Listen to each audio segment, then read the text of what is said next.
starts with a very good BYU team who played very well and physical and tough and gave us all we could handle. We had to overcome some significant injuries. We had to overcome one of our players getting ejected from the game.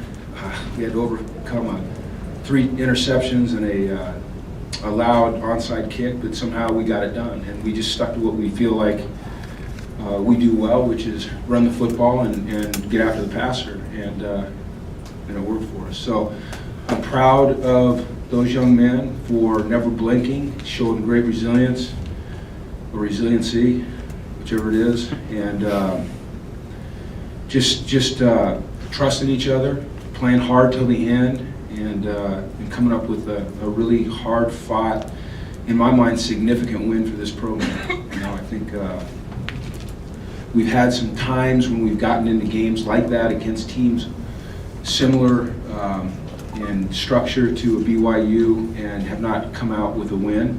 And tonight, although we were down 7 at half, I don't think that we ever had any doubt that we were going to continue to grind it out and get a win, and we did it. So I think it's a big win for us. I'm excited about it, and I'm happy for our players. So that's about it.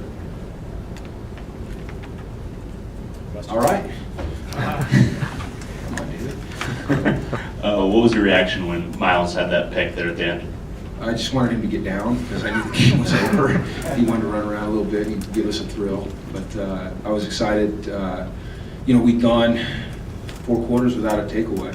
And when you're -3 in the turnover ratio, it's tough to win a football game. And but we came up with one at the right time. And even if he'd have batted it down, we'd have won too. So, but I just wanted him to get down. That's what I wanted. I wanted him to get down.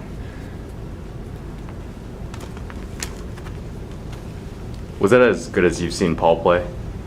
Well, Paul's had some pretty darn good games, but what I thought was impressive about Paul was the toughness that he ran with. He carried people on his back. He moved the pile forward. He carried the ball a lot. He played a lot. You know, you saw that early in the game we kind of were rotating the backs, and then we stuck with more with Paul and Nate. And you know, I think that I'm not surprised by Paul playing that way, but that's a really good football player. Yeah, he's a good football player. He's fun to watch. He's tough, hard-nosed, gritty, determined, all those things. Did you get any kind of explanation on Kenny's ejection? I did not. They did not explain it to me, and I will not ask for an explanation. We'll just move on. Jim, where did you see Josh making mistakes in particular, and what do you tell him in the middle of when he's struggling like that? You try. The first thing is you try to just keep him calm, because there's no sense in riling him up. You know, and Josh performs best when he's calm and under control. So you just try to take the load off him a little bit, you know, and take him back to the basics. You know, footworks, mechanics, progressions, trust. You know, we're going to look back, and this is going to be a great game for him to learn from. You know, throwing 3 interceptions in the first half, and then coming back to throw that slant and go to Jordan and put it right on the money. You know, I just think he didn't play well, obviously numbers-wise, but when it mattered, he showed exactly who he is, and that's exciting. It's exciting to know that we've got that type of personality and that type of young man, you know, at the helm. Just answered my question, so I don't have anything else. Okay. No, did you talk to him before that last drive? I mean, you said you wanted to keep him calm. I just don't know if you. I talked to him at halftime and just cracked some jokes with him, and I talked to the offense. I mean, just, you know, hey, the touchdown wins it, that kind of thing, but nothing specific to Josh. You know, I think you can overdo that. Oh wait. That's okay. No, I'll wait for you, Sept. Yeah, I think you can overdo the talk sometimes. You know, you put unnecessary noise in their mind. He knows what he has to do. That's a smart young man. You know, it was an ugly game for him, but he's going to look back, and it's going to be a turning point for him, I believe. Jim, expand on that. Why do you think this could be a turning point for him? Because I think you learn through adversity who you are and what you're capable of and how to handle it. You know, it's easy when it's easy. You know, I mean, it's just these cliches. I can just throw out a gazillion cliches if you want. But it's when it's easy, it's easy. You know, when it gets tough, you got to dig down. You got to find out what you're made of. You know, you throw 3 interceptions and you feel like there's 67,500 people on your case, and you know, you feel like you're letting your teammates down. And you got to find a way to dig yourself out of that, and he did that.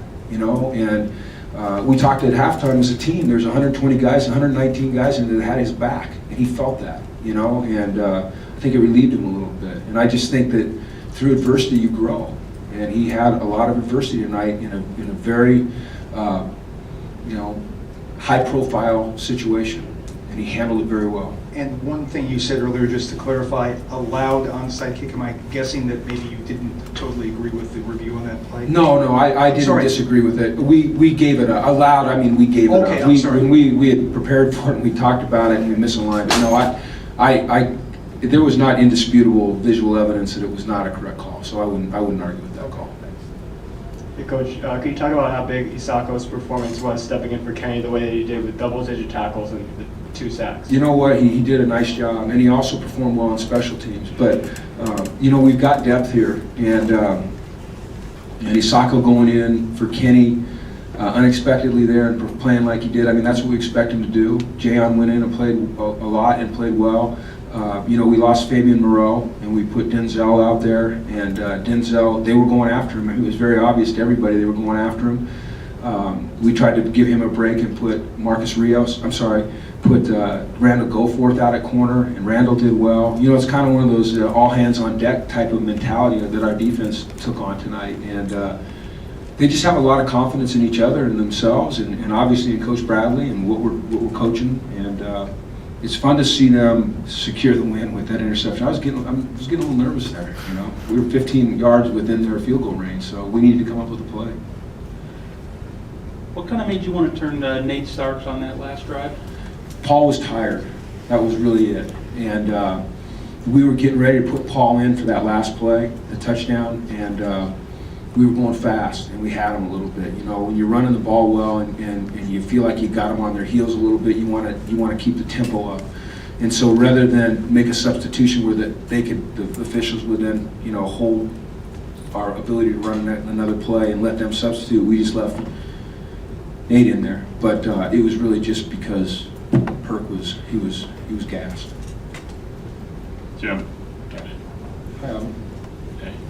you know why he struggled? Was it something you didn't expect to see? Was it just trying to fit those passes in where he shouldn't have? You know, I got the feeling, Ivan, that it was, I don't know how it looked like to you guys, but it felt like that he had to like throw over things. And he couldn't see as well for some reason. And, you know, they have a lengthy defense. They're a big, good-looking football team on defense. That number 9, he's a tall, lanky, good-looking kid. And they play with a lot of discipline, a lot of poise, a lot of confidence, and they were covering us tight. You know, I think, Ivan, it's being a freshman. You know, I think it's fighting through some difficult times and adjusting to the speed of the game and the size of the players. And then I think Josh at times thinks he maybe can get away with some things that you can't get away with at this level, such as, you know, throwing back across his body into the end zone. I'm standing there yelling, run it, run it, run it. And I you know, while I don't like that, I also think it's an amazing sign of his confidence. And when he learns what he's capable of and what people are capable of at this level, I think you're going to see just a tremendous growth spurt out of him. I'm so excited about the kid. I mean, I really am. And I'm excited about our football team. And I'm excited about the way they supported him tonight. All right, thanks, guys. Thanks.